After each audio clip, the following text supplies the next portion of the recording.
Well, hello, everyone. Thank you for being with us today. I'd like to welcome each of you to another FranTastic InSights video segment, whereby we introduce to you some very prominent personalities, all of whom are having a very positive impact on the ever growing world of franchising.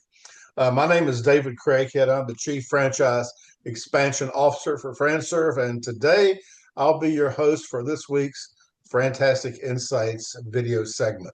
This is a podcast, and it'll be uploaded to a variety of social media platforms. But prior to doing that, for the past 14 years, I'd like you to know that FranServe has been recognized as the world's largest franchise consulting and expansion organization. And we have a very simple mission, and that is we change people's lives in a very positive way through franchise ownership. And we do that through a network of incredible franchise brands that are members in 39 different industry categories. Sorry about the phone. I thought I'd killed that. We do that through a network of incredible franchise brands, and their growth initiatives are supported by a growing portfolio of franchise consultants, all of whom are dedicated to helping their clients explore franchise opportunities, which are deemed to be a perfect match for their individual search criteria.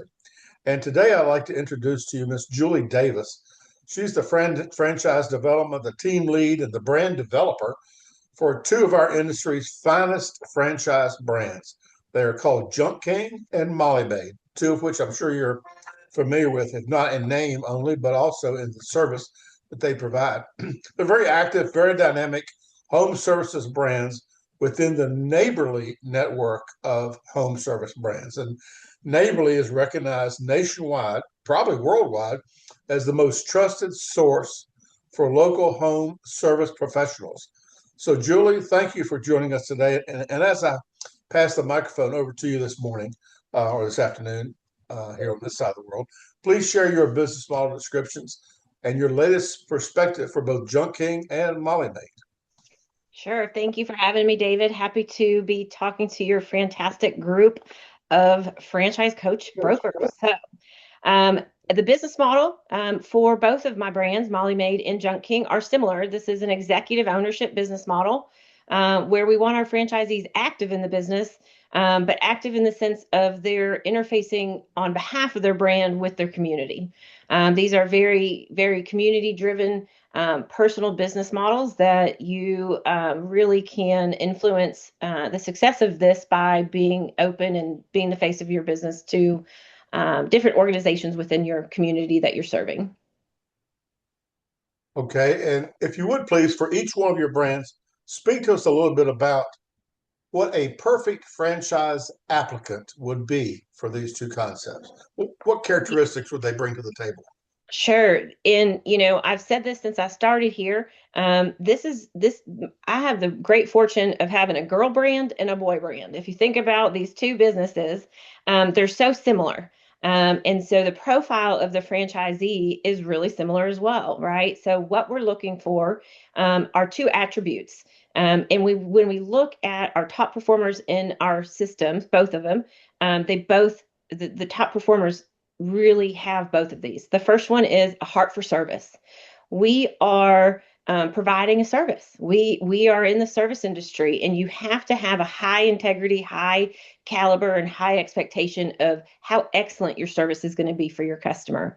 The other piece is you've got to be a great manager of men and women. You've got to be a great leader and enjoy changing people's lives through the culture that you create in your company. So if those two things are by a candidate, we want to talk to them. A lot of our candidates we're seeing today are career changers. You don't have to have a professional experience in junk calling. You don't have to have had a cleaning experience. These are not complicated businesses, but that attitude that they bring is what sets us aside. Can you tell us a little bit, Julie, about the design metrics of your territories? How are the territories created? Certainly. So let's start with Molly Maid because Molly Maid is very specific. We know exactly who our core customers are at Molly Maid. And so we're going to create a territory that has a greater concentration of those core customers in it and only charge you for those qualified households. So the low end of that territory is going to have 45,000 target households, and the high end is going to have 70,000 of those target households. We serve three core customers, and the first one of those is Mary. Mary is 65 plus, largely retired. We know who she is, we know where she is, and we know how to market to her. We're going to market to her as she's earned the right to have her home cleaned. The second core customer at Molly Maid is going to be Elizabeth. Elizabeth is dual income households with children. We know where she is, and we're going to market to her as the gift, giving her the gift of time. Mary makes up the largest demographic in the U.S. today. Elizabeth makes up the second largest demographic. Our third core customer at Molly Maid is Michael. Michael is that emerging customer. He is 25 to 32. He is at the pinnacle of his job career so far, making the most money in the most professional position. And largely, he was raised by Elizabeth. And so dad wasn't the handyman and mom wasn't the home cleaner. And so that's our third core customer. And not by accident, if you think about it, they're each about 20 years apart. So we are going to continue to grow our core customer base.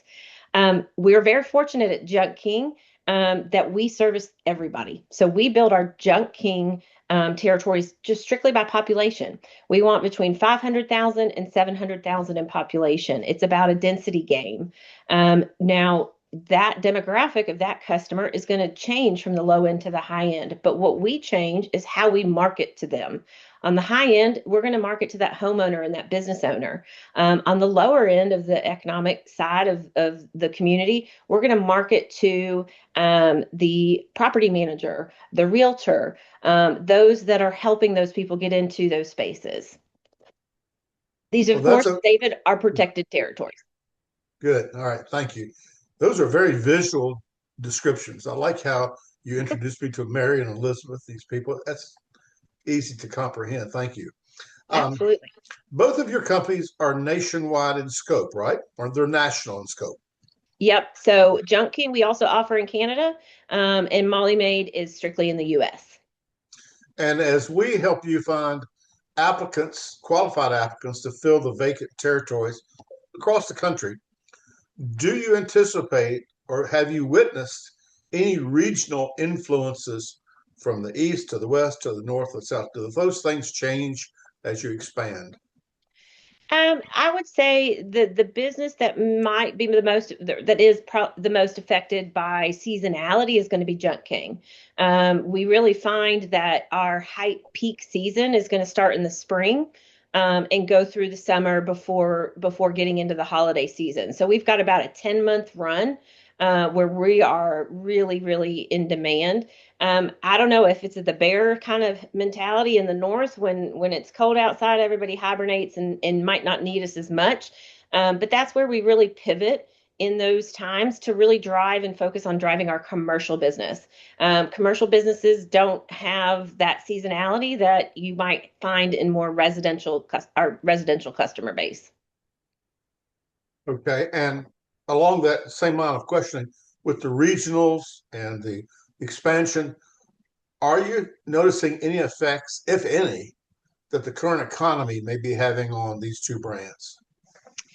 It hasn't affected our sales as far as our existing operators. What I have noticed is people are a little more hesitant to invest. They want to watch where the market's going or where the political economy is going, whatever you want to call it. I think it makes the franchise candidate a little more cautious, but it actually in the cleaning industry. We're growing at about an 8% compounded annual growth rate. So we're actually seeing heightened in need for the cleaning services.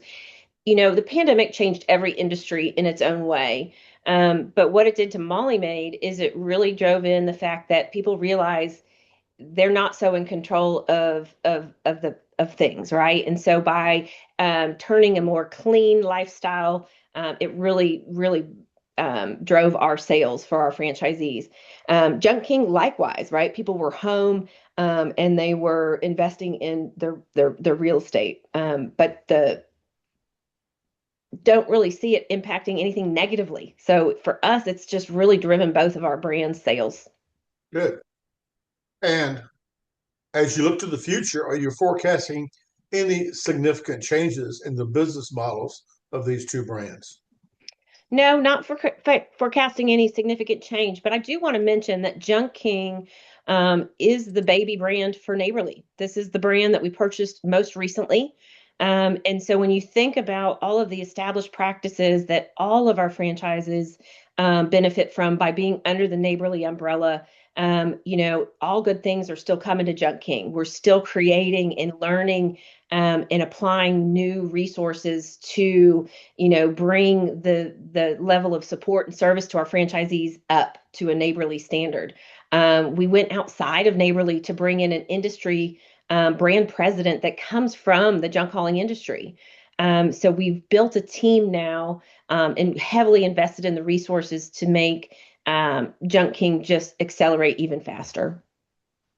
Very good. I appreciate you being so thorough with your answers. That helps a lot. Really does. I'm, that's the only way in this virtual world you can connect with people is really That's giving right. them a fuller sense of what this business is, right? And there's no other way to do it but then to talk about what's happening in the business. Correct. I agree. For the benefit of our franchise brokers and consultants who are watching this recording, are there any hot territories around the country that you'd like for us to help you fill? Absolutely. We have priority broker markets for both of our brands. And what's so crazy, David, is a lot of times people are going to be like, well, Molly Maid's been around for 42 years. They're not going to have any available territory. They are going to be so surprised by the fact that we have major markets still totally available. South Florida, let's go. Pittsburgh, let's go. Boston, Long Island, Pittsburgh. Oh, I said Pittsburgh. I guess I like all the P's today. Providence, Rhode Island, Philadelphia, Kansas City. There's so many great markets just and that's Molly Maid. That's the one that people think isn't going to have available territory.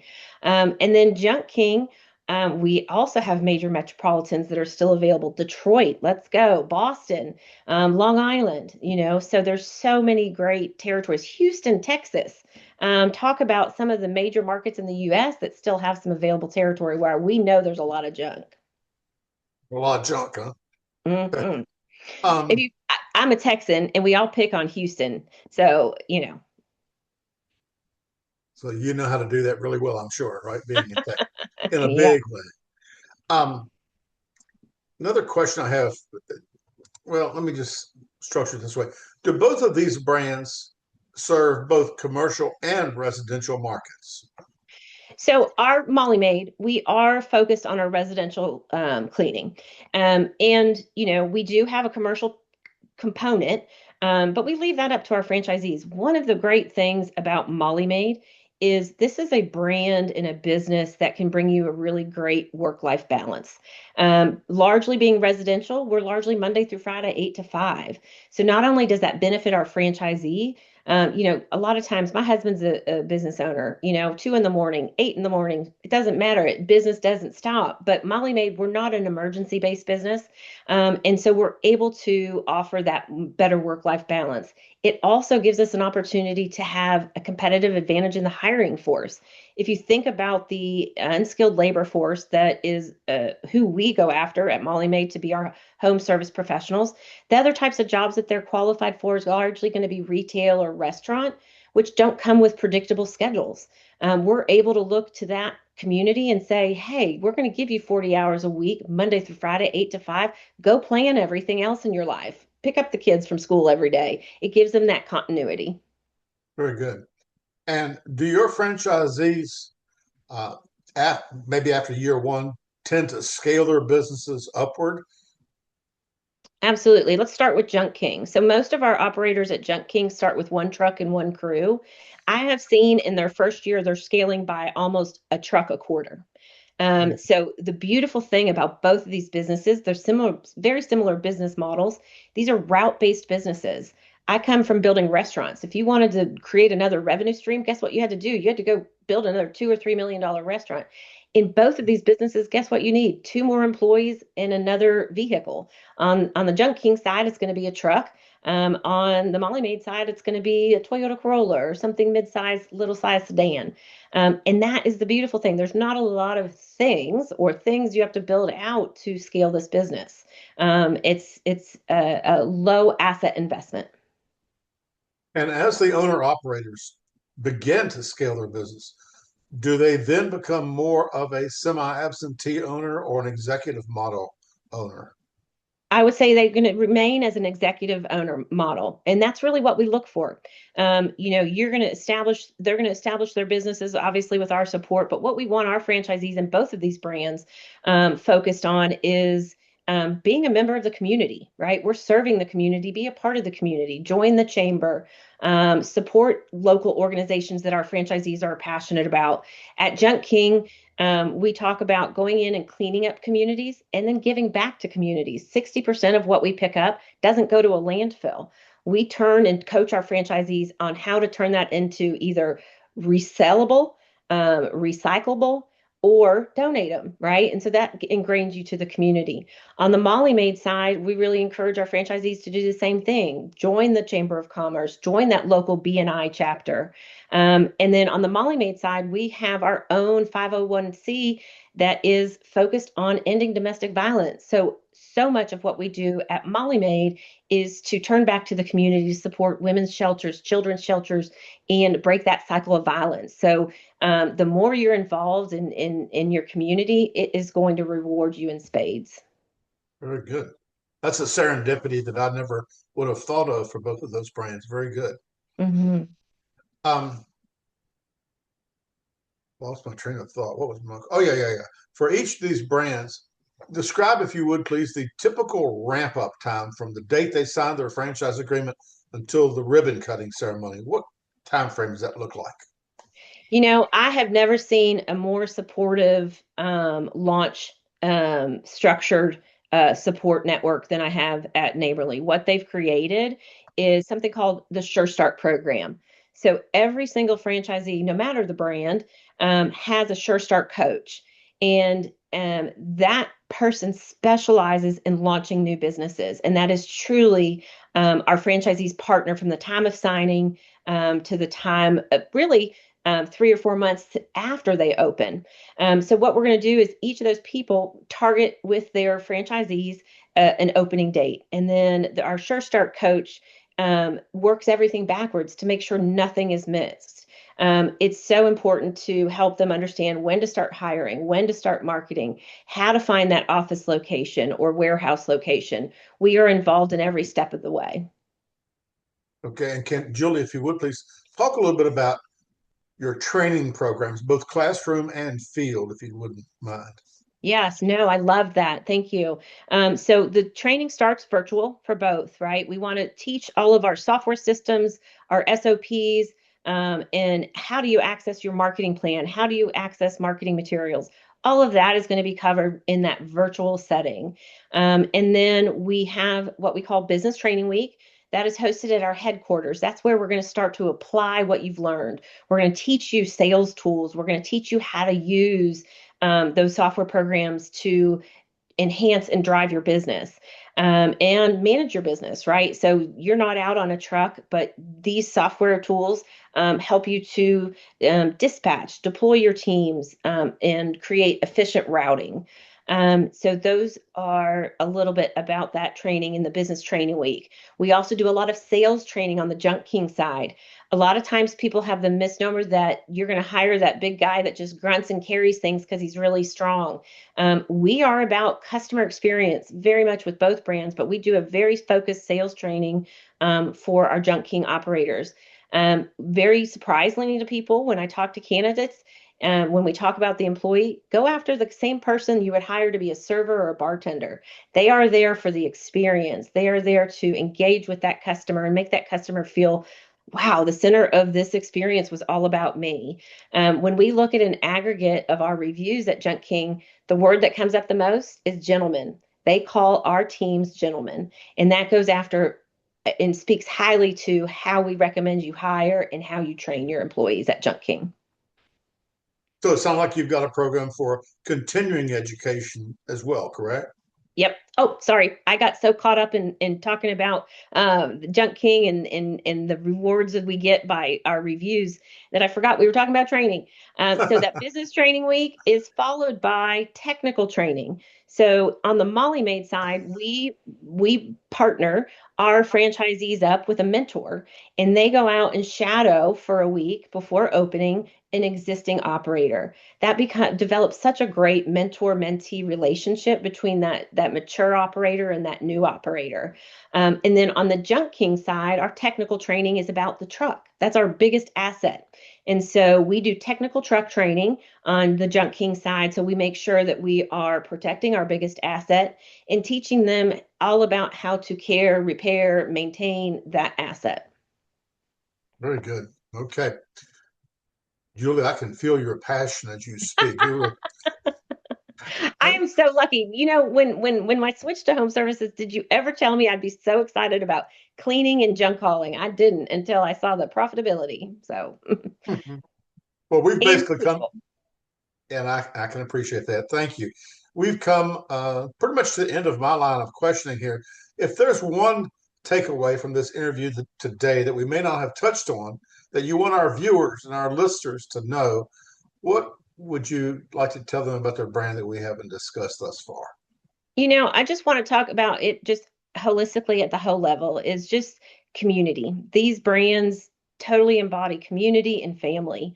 When I describe, you know, how our existing franchisees take and bring in our new franchisees, people don't believe it. People don't believe that, you know, Harry at Molly Maid's going to sit down and help you do your performa for 3 years.